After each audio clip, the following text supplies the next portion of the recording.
Kejadian pasal 31. Yakub lari meninggalkan Laban. Kedengaranlah kepada Yakub anak-anak Laban berkata demikian. Yakub telah mengambil segala harta milik ayah kita, dan dari harta itulah ia membangun segala kekayaannya. Lagi kelihatan kepada Yakub dari muka Laban, bahwa Laban tidak lagi seperti yang sudah-sudah kepadanya. Lalu berfirmanlah Tuhan kepada Yakub, "Pulanglah ke negeri nenek moyangmu dan kepada kaummu, dan aku akan menyertai engkau." Sesudah itu Yakub menyuruh memanggil Rahel dan Lea untuk datang ke padang, ke tempat kambing dombanya. Lalu ia berkata kepada mereka, "Telah kulihat dari muka ayahmu, bahwa ia tidak lagi seperti yang sudah-sudah kepadaku, tetapi Allah ayahku menyertai aku. Juga kamu sendiri tahu, bahwa aku telah bekerja sekuat-kuatku pada ayahmu. Tetapi ayahmu telah berlaku curang kepadaku, dan telah 10 kali mengubah upahku. Tetapi Allah tidak membiarkan dia berbuat jahat kepadaku. Apabila ia berkata, 'Yang berbintik-bintiklah akan menjadi upahmu,' maka segala kambing domba itu beroleh anak yang berbintik-bintik. Dan apabila ia berkata, 'Yang bercoreng-corenglah akan menjadi upahmu,' maka segala kambing domba itu beroleh anak yang bercoreng-coreng. Demikianlah Allah mengambil ternak ayahmu dan memberikannya kepadaku. Pada suatu kali pada masa kambing domba itu suka berkelamin, maka aku bermimpi dan melihat bahwa jantan-jantan yang menjantani kambing domba itu bercoreng-coreng, berbintik-bintik, dan berbelang-belang. Dan malaikat Allah berfirman kepadaku dalam mimpi itu, 'Yakub,' jawabku, 'Ya Tuhan.' Lalu ia berfirman, 'Angkatlah mukamu dan lihatlah, bahwa segala jantan yang menjantani kambing domba itu bercoreng-coreng, berbintik-bintik, dan berbelang-belang. Sebab telah kulihat semua yang dilakukan oleh Laban itu kepadamu. Akulah Allah yang di Betel itu, di mana engkau mengurapi tugu, dan di mana engkau bernasar kepadaku. Maka sekarang bersiaplah engkau, pergilah dari negeri ini, dan pulanglah ke negeri sanak saudaramu." Lalu Rahel dan Lea menjawab Yakub katanya, "Bukankah tidak ada lagi bagian atau warisan kami dalam rumah ayah kami? Bukankah kami ini dianggapnya sebagai orang asing, karena ia telah menjual kami? Juga bagian kami telah dihabiskannya sama sekali.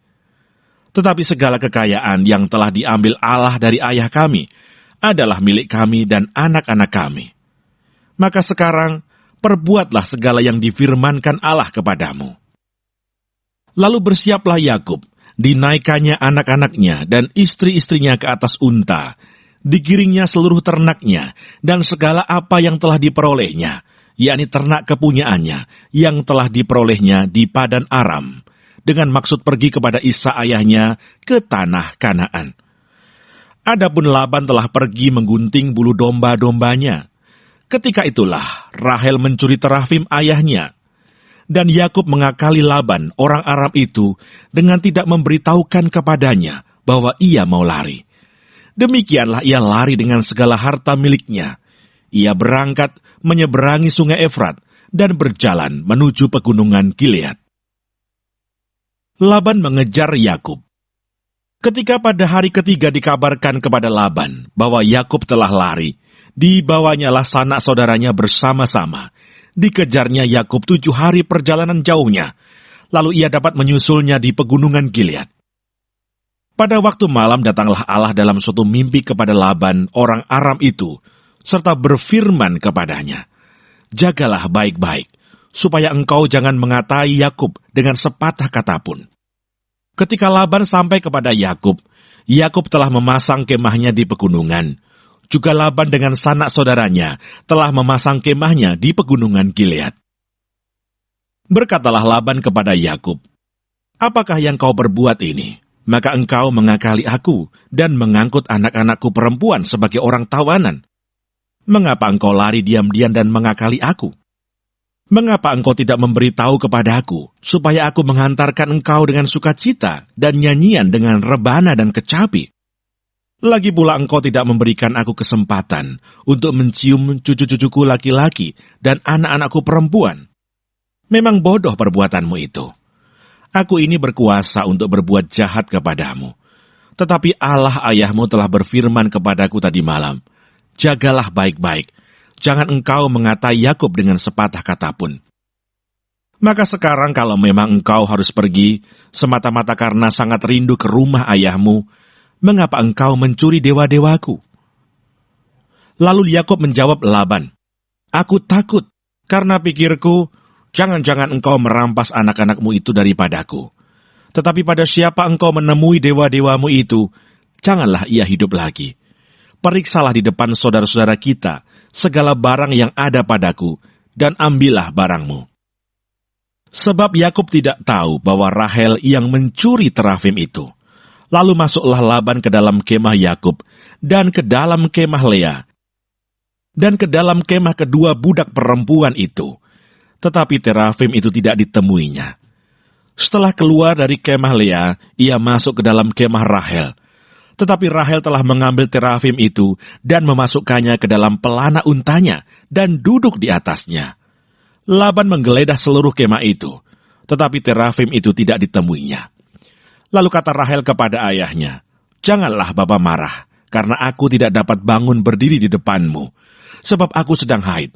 Dan Laban mencari dengan teliti, tetapi ia tidak menemui terafim itu. Lalu hati Yakub panas, dan ia bertengkar dengan Laban. Ia berkata kepada Laban, apakah kesalahanku? Apakah dosaku? Maka engkau memburu aku sehebat itu. Engkau telah menggeledah segala barangku. Sekarang apakah yang kau temui dari segala barang rumahmu? Letakkanlah di sini, di depan saudara-saudaraku dan saudara-saudaramu, supaya mereka mengadili antara kita berdua. Selama 20 tahun ini aku bersama-sama dengan engkau. Domba dan kambing betinamu tidak pernah keguguran, dan jantan dari kambing dombamu tidak pernah kumakan. Yang diterkam oleh binatang buas tidak pernah kubawa kepadamu. Aku sendiri yang menggantinya, yang dicuri orang baik waktu siang, baik waktu malam, selalu engkau tuntut daripadaku. Aku dimakan panas hari waktu siang, dan kedinginan waktu malam, dan mataku jauh daripada tertidur. Selama 20 tahun ini aku di rumahmu. Aku telah bekerja padamu 14 tahun lamanya, untuk mendapat kedua anakmu, dan 6 tahun untuk mendapat ternakmu, dan engkau telah 10 kali mengubah upahku. Seandainya Allah ayahku, Allah Abraham, dan yang disegani oleh Isa tidak menyertai aku, tentulah engkau sekarang membiarkan aku pergi dengan tangan hampa. Tetapi kesengsaraanku dan jerih payahku telah diperhatikan Allah, dan ia telah menjatuhkan putusan tadi malam. Perjanjian antara Yakub dan Laban. Lalu Laban menjawab Yakub, perempuan-perempuan ini anakku, dan anak-anak lelaki ini cucuku, dan ternak ini ternakku. Bahkan segala yang kau lihat di sini adalah milikku. Jadi apakah yang dapat kuperbuat sekarang kepada anak-anakku ini, atau kepada anak-anak yang dilahirkan mereka? Maka sekarang, marilah kita mengikat perjanjian, aku dan engkau, supaya itu menjadi kesaksian antara aku dan engkau. Kemudian Yakub mengambil sebuah batu, dan didirikannya menjadi tugu. Selanjutnya berkatalah Yakub kepada sanak saudaranya, kumpulkanlah batu. Maka mereka mengambil batu dan membuat timbunan, lalu makanlah mereka di sana di dekat timbunan itu. Laban menamai timbunan batu itu Yegar Sahaduta, tetapi Yakub menamainya Galet.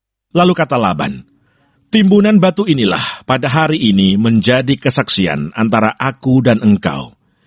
Itulah sebabnya timbunan itu dinamainya Galet dan juga Mispa, sebab katanya, Tuhan kiranya berjaga-jaga antara aku dan engkau apabila kita berjauhan.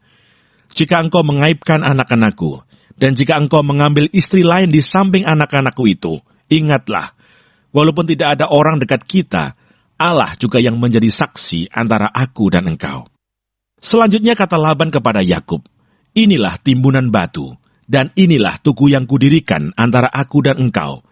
Timbunan batu dan tugu inilah menjadi kesaksian bahwa aku tidak akan melewati timbunan batu ini mendapatkan engkau, dan bahwa engkau pun tidak akan melewati timbunan batu dan tugu ini mendapatkan aku dengan berniat jahat.